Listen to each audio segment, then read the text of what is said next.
മെത്രാച്ചന്മാർ എന്നെപ്പോലെ കൃത്യമായി 34 പാലിക്കണം.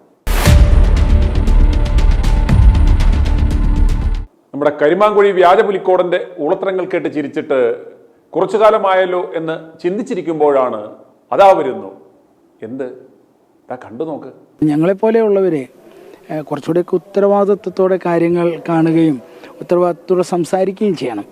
അല്ലെങ്കിൽ വിശ്വാസികൾ അജിറ്റേറ്റഡ് ആകും. സബോളക്കണ്ണൻ തിരുമനസേ, നമ്മുടെ അടൂർ അപ്രേം മെത്രാൻ നടത്തിയ ആ പ്രസംഗത്തോട് അങ്ങയുടെ അഭിപ്രായം എന്താണ്? അങ്ങനെ ആണ് ഈ വിശ്വാസ സമൂഹം പലരും പറയുന്നത്.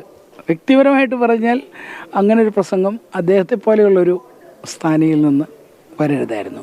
ഇനി നമുക്ക് 34 ഭരണഘടന പ്രകാരം മാത്രം ജീവിക്കുകയും സംസാരിക്കുകയും മലങ്കര ഓർത്തഡോക്സ് സഭയുടെ അന്തസ്സിനും അഭിമാനത്തിനും യാതൊരു കോട്ടവും തട്ടാത്ത വിധത്തിൽ പൊതുസമൂഹത്തിന്റെ മുന്നിൽ 34 കൊച്ചു പുസ്തകത്തിന്റെ പ്രസക്തി എപ്പോഴും വലുതാക്കി കാണിക്കുവാൻ അശ്രാന്ത പരാക്രമം നടത്തുന്ന നമ്മുടെ അഭിവന്ദ കരിമാങ്കുഴി പുലിക്കോടന്റെ ചില നാവാട്ടങ്ങൾ നമുക്ക് കാണാം. കരിമാങ്കുഴി പുലിക്കോടന്റെ ഈ ഊളത്തരങ്ങൾക്ക് ചുന്നകദോസ് 916 റേറ്റിംഗ് നൽകി അദ്ദേഹത്തെ മടലിന് കൊടുത്ത് ആദരിച്ചിട്ടുണ്ട്.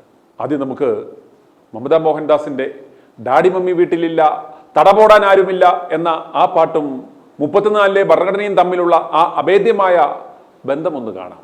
മമതയെ അടുത്ത് കണ്ടപ്പോൾ സ്റ്റേജിലിരുന്ന യൂലിയോസിന്റെ ചെറിയുടെ 2 സൈഡിൽ നിന്നും ഒലിച്ചിറങ്ങിയ ആ ഉപനിരിയിൽ ചവിട്ടി പരിമല ആശുപത്രിയുടെ മുന്നിലുള്ള റോഡിലൂടെ നടന്നുപോയ 2 കാൽനടക്കാർ തെന്നി വീണിരുന്നു.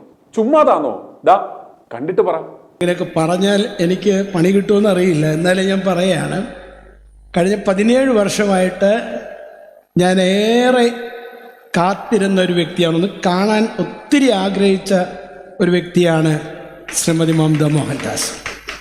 മമത മോഹൻദാസിൻ്റെ ക്യാരക്ടറുകളൊന്നും കാണാതെ വിടാറില്ല. പ്രത്യേകിച്ച് 2 കൺട്രീസൊക്കെ എത്ര തവണ കണ്ടിട്ടുണ്ട് എന്ന് ചോദിച്ചാൽ, കാരണം നമുക്കൊന്ന് ചിരിക്കാൻ, ഉറക്കെ ചിരിക്കാൻ പറ്റുന്ന നല്ല കഥാപാത്രങ്ങൾ. അൻവറിലെ കിഴക്ക് പൂത്ത എന്ന് പറഞ്ഞുള്ള പാട്ട്, അതൊക്കെ ഏറ്റവും ക്ലാസിക്കലാണ്. ഡാഡി മമ്മി വീട്ടിലില്ല എന്നുള്ള പാട്ട് മമതയാണ് പാടിയതെന്ന് ഞാൻ തെന്നിന്ത്യയിലെ യുവാക്കളും യുവതികളും ഏറ്റവും കൂടുതൽ പാടിയ പാട്ടാണത്.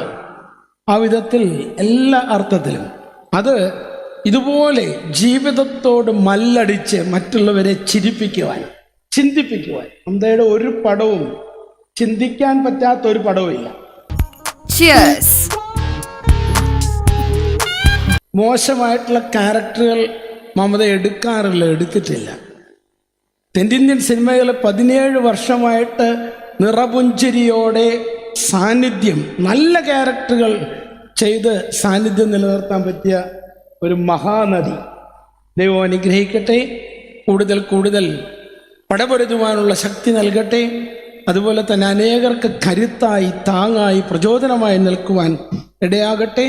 ഇങ്ങനൊരു സദസ്സിൽ പൗലുസച്ചൻ ക്ഷണിച്ചപ്പോൾ ഞാൻ സത്യത്തിൽ വന്നത്, ഹോസ്പിറ്റലിൽ വരുന്ന എനിക്കിഷ്ടമൊക്കെയാണ്, എന്നാൽ ഇന്ന് ഞാൻ സത്യത്തിൽ ഓടി വന്നത് മമത മോഹൻദാസിനെ കാണാനാണ്. സബോളക്കണ്ണന്റെ ആ മുടിഞ്ഞ അനുഗ്രഹം കൊണ്ടും കൊതിവിടലും കൊണ്ട് മമതയ്ക്കിന്ന് എന്തു പറ്റി എന്ന് മാത്രം ആലോചിച്ചാൽ മതി. ഇവന്റെ കൺമുന്നിൽ പോലും നമ്മളാരും പോയിപ്പെടില്ല. ഞങ്ങളെപ്പോലെയുള്ളവരെ കുറച്ചുകൂടെയൊക്കെ ഉത്തരവാദിത്വത്തോടെ കാര്യങ്ങൾ കാണുകയും ഉത്തരവാദിത്വത്തോടെ സംസാരിക്കുകയും ചെയ്യണം. അല്ലെങ്കിൽ വിശ്വാസികൾ അജിറ്റേറ്റഡ് ആകും.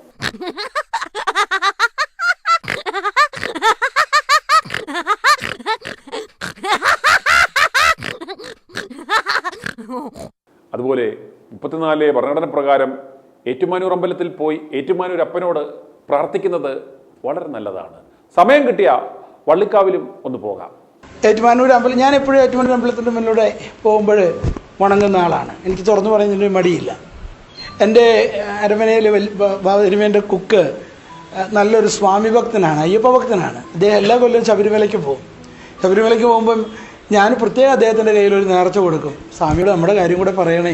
ഞങ്ങളെപ്പോലെയുള്ളവരെ കുറച്ചുകൂടെയൊക്കെ ഉത്തരവാദിത്വത്തോടെ കാര്യങ്ങൾ കാണുകയും ഉത്തരവാദിത്വത്തോടെ സംസാരിക്കുകയും ചെയ്യണം. അല്ലെങ്കിൽ വിശ്വാസികൾ അജിറ്റേറ്റഡ് ആകും.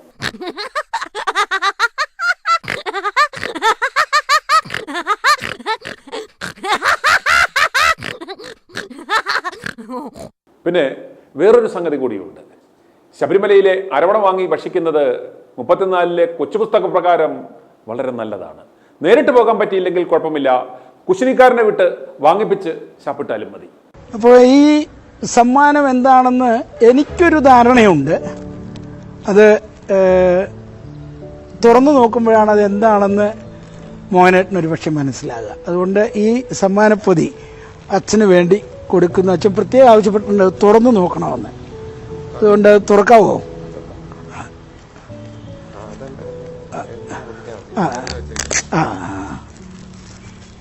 ഞാൻ തന്നെ തുറക്കാം. വല്ല മെച്ചമുള്ളതാണെങ്കിൽ വല്ല ഐഫോണോ വില കൂടിയ ഫോണോ വല്ലതും ആണെങ്കിൽ മോഹനേട്ടനെ മണിയടിച്ചിട്ട് നമുക്ക് മേടിക്കാമല്ലോ.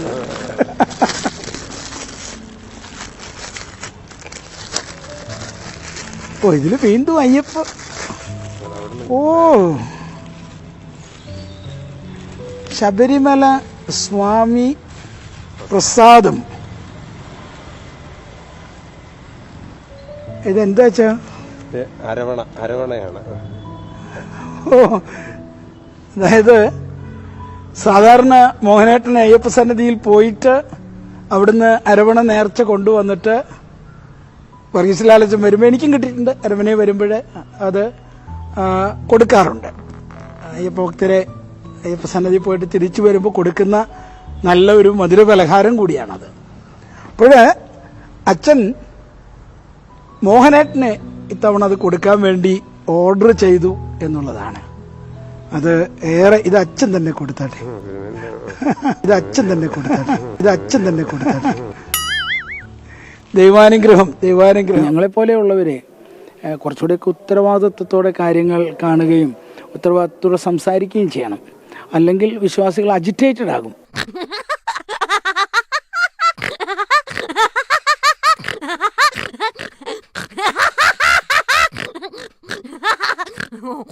മുപ്പത്തിനാല് പ്രകാരം 34 ഇടങ്ങളിൽ മീൻകുളം കൂതാശ ചെയ്യുന്നത് നല്ലതാണ്.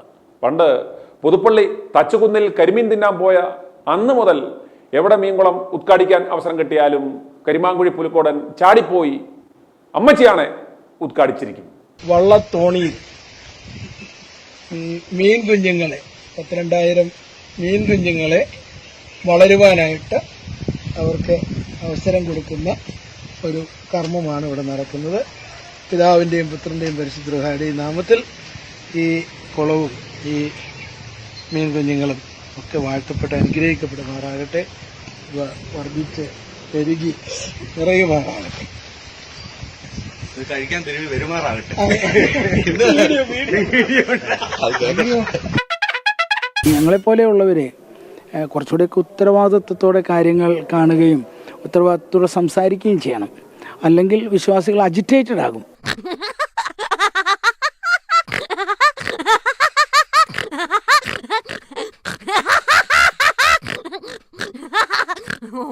അതുപോലെ നമ്മുടെ മെത്രാന്മാർ 34 പ്രകാരം എങ്ങനെ നമ്മുടെ ഭരണാധികാരികളോട് സംസാരിക്കണം എന്ന് നമ്മുടെ സബോളക്കണ്ണൻ മെത്രാച്ചനെ നോക്കി പഠിക്കണം. എത്ര ആഭിജാത്യത്തോടെയാണ് അദ്ദേഹം സംസാരിക്കുന്നത് എന്ന് കണ്ടാലും. ഇതെന്താ ഓച്ചാനിച്ചു നിന്ന് കൈകൂപ്പി നിൽക്കാനായിട്ട്? ഇത് CP-യുടെ ഭരണമാണോ? മുഖ്യമന്ത്രിക്ക് തെറ്റി. ഇവിടെ മാടമ്പിത്തരവൊന്നും വേണ്ട. അത് പാർട്ടി ഭരണത്തിൽ മതി. സഭകളോട്, ഇവിടുത്തെ മത സാംസ്കാരിക സമൂഹങ്ങളോട് മാന്യമായിട്ട് ഇടപെട്ടാൽ അദ്ദേഹത്തിന് നല്ലത്. ഞങ്ങളെപ്പോലെയുള്ളവരെ കുറച്ചുകൂടെയൊക്കെ ഉത്തരവാദിത്വത്തോടെ കാര്യങ്ങൾ കാണുകയും ഉത്തരവാദിത്വത്തോടെ സംസാരിക്കുകയും ചെയ്യണം. അല്ലെങ്കിൽ വിശ്വാസികൾ അജിറ്റേറ്റഡ് ആകും.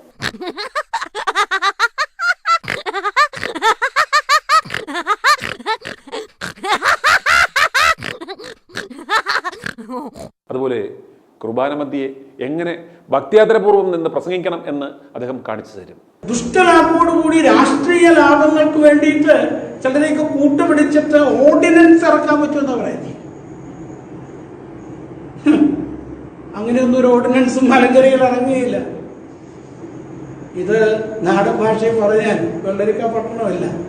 ഇത് അന്ത്യോക്യ പാത്രീർക്കീസിന് മര്യാദയ്ക്ക് വന്നാൽ, അധീശത്വം കാണിച്ചുകൊണ്ട് വന്നാൽ അവിടെ നിൽക്കത്തേ ഉള്ളൂ. എയർപോർട്ടിൽ പോയി ഇനി ഇറങ്ങുകയില്ല. ഞങ്ങളെപ്പോലെയുള്ളവരെ കുറച്ചുകൂടെയൊക്കെ ഉത്തരവാദിത്വത്തോടെ കാര്യങ്ങൾ കാണുകയും ഉത്തരവാദിത്വത്തോടെ സംസാരിക്കുകയും ചെയ്യണം. അല്ലെങ്കിൽ വിശ്വാസികൾ അജിറ്റേറ്റഡ് ആകും.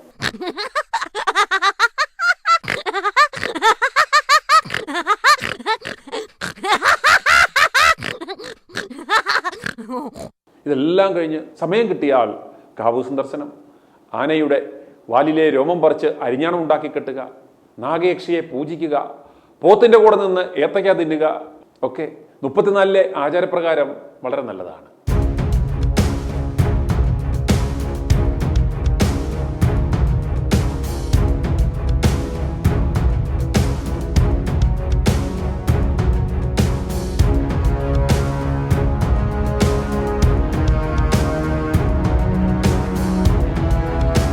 ഓക്കെ, എല്ലാം ശരി. 34 പ്രകാരം കലർപ്പില്ലാതെ കൃത്യമായി ഫോളോ ചെയ്യുന്ന നിങ്ങളെ വിശ്വാസികൾ എന്താണ് വിളിക്കുന്നത്? എന്നെ ഉളവാസ് എന്നാ വിളിക്കുന്നത്. ഉദാഹരണത്തിന് അറിയില്ലാത്തവർക്ക് ഞാനത് പറഞ്ഞു. കേട്ടില്ല, എന്താ വിളിക്കുന്നത്? എന്നെ ഉളവാസ് എന്നാ വിളിക്കുന്നത്. ഉദാഹരണത്തിന് അറിയില്ലാത്തവർക്ക് ഞാനത് പറഞ്ഞു. അത്രച്ച നമുക്കെല്ലാം അവസാനിപ്പിക്കാൻ സമയമായി. അവസാനമായി എന്തുകൊണ്ടാണ് നിങ്ങൾ ഇതുപോലെയുള്ള ഊളത്തരങ്ങൾ കാണിക്കുന്നത് എന്നൊന്ന് വ്യക്തമാക്കാമോ? നിങ്ങൾ ഇങ്ങോട്ട് ശ്രദ്ധിച്ചാട്ടെ, പിശാച് കയറുന്ന ഇതൊക്കെ. കേട്ടില്ല. നിങ്ങൾ ഇങ്ങോട്ട് ശ്രദ്ധിച്ചാട്ടെ, പിശാച് കയറുന്ന ഇതൊക്കെ. ഇനി നമുക്ക് ഇവന്മാർ അപ്രേമത്താനെ തൂക്കിക്കൊല്ലാൻ വിധിക്കണം എന്ന് മുറവിളി കൂട്ടുവാൻ കാരണമായ ആ വീഡിയോയുടെ പ്രസക്ത ഭാഗം ഒന്ന് കാണാം.